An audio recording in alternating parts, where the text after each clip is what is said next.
might be wondering, how can a fish tank get us into hot water?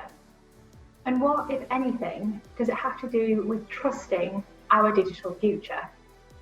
Well, we'll get to that. But let's start with a fairy tale. And we know fairy tales have heroes and villains. So starting with Once Upon a Time is apt. But can you, with all the advancements in technology, trust who is saying goodnight to your children now? The baby monitor is a pretty basic piece of technology that serves to give parents a peace of mind when they put their child to bed at night. It has become more advanced through the years, and what was once more the radio sound transmitter now has a video screen. You can talk back to your child and even monitor the temperature of the room they sleep in. Now, I want everyone to think about your children or your future children, and I want you to imagine you just took them into bed at night, turned off the lights, and turned on the baby monitor. Then I want you to imagine that child hearing this. Wake up, baby. Hello, baby. I'm in your bedroom. And I'm going to get you. I don't know about anybody else, but hearing that for the first time gave me chills. It's terrifying to think how scary that would be for a child to experience. And when this was happening, children were running out of their rooms in complete distress, saying that they feared the man's voice in their room. To which parents would say, "Don't be silly, go back to bed." But this was actually happening. Hackers had infiltrated baby monitors to terrorise young children at night. Now, if this happened to me as a parent, I would be rejecting technology and never letting my child out my sight. But doing that wouldn't be sustainable. Technology has come a long way. The previously dull and clunky baby monitor that's now an all-singing, dancing piece of equipment is a micro example of a macro trend in our society. The more collaborative and sophisticated our digital world is becoming, the more we're exposed to new risk. So surely, the development in capabilities should be synonymous with that risk. But clearly that isn't the case. So how can we consider ourselves to be post-digital? A post-digital world has to be one where digital and everything else is synonymous. It should be an extension of one another, and security shouldn't be something that we have to worry about. But I am really excited about what a post-digital world might look like. And I want everyone to think about their wildest technological fantasy. The one thing that isn't available right now, but you hope it's coming in the future. And Aaron, I hope you don't mind me picking on you, but what's your hope for the future? A holiday to space. Okay, I like that one, yeah. I think that'd be amazing. And I think it's so exciting to think about what could be coming. But we've got to think, whilst that would be incredible, what if our own spaceship was hacked? What if it was infiltrated? We can't move towards this digital future. On one hand, yes, we are so excited about what it could entail. But on the other, we've got this fear and mistrust of the technology that can get us there. The two can't coexist, therefore we are not in a post-digital world. And as I began to research our online security, I started to reevaluate my love for technology and what it brings to our lives.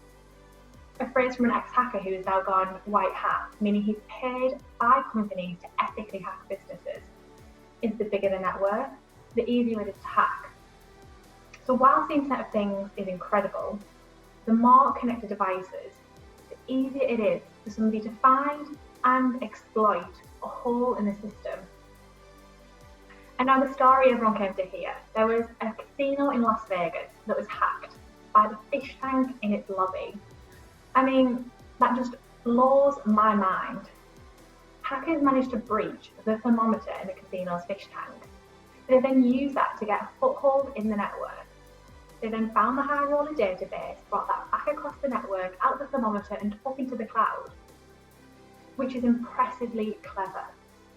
But it is also terrifying to think how resourceful these cyber criminals can be and how vulnerable our connected devices make us.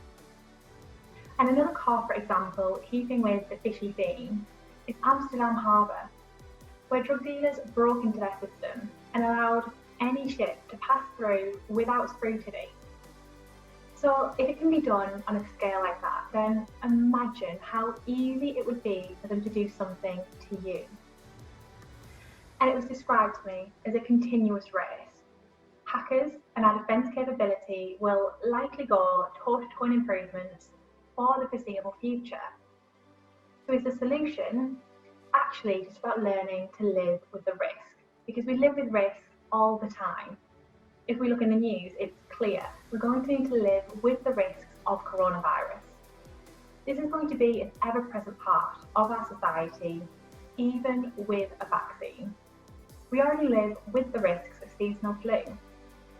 And in that same sense, we might need to learn to live in a digital world with a virtual flu that is hackers and cyber criminals.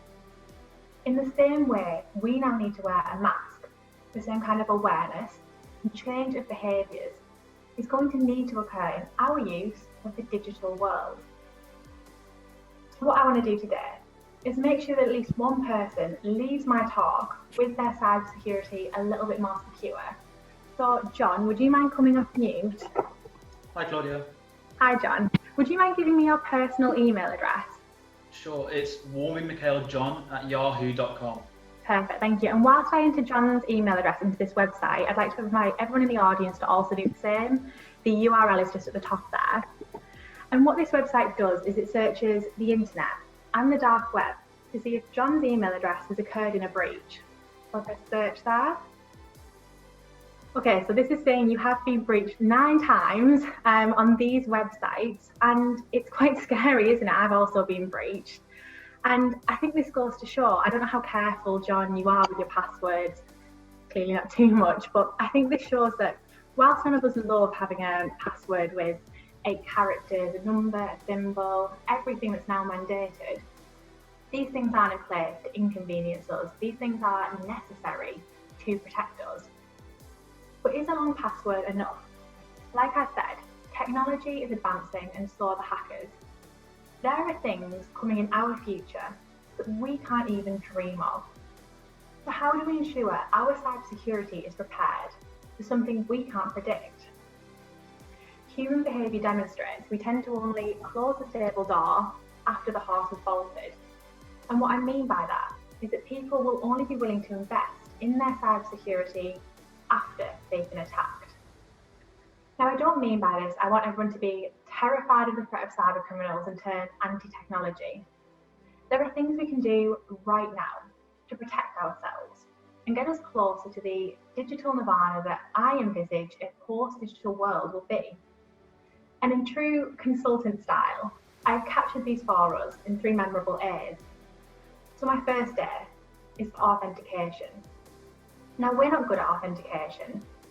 Every time I sign into my PayPal, the 3 seconds after I've entered my password where I'm waiting to be texted a code so that I can sign in, I'm irritated. And I shouldn't be, because it's no effort on my behalf. Hackers wouldn't have been able to breach those baby monitors if something as simple as 2-factor authentication had been used. So surely the slight inconvenience is worth the increased protection. My next A is for awareness. If we were to go out for the day and leave our front door unlocked, we'd be stressed the whole time that we might return home to find someone had broken in.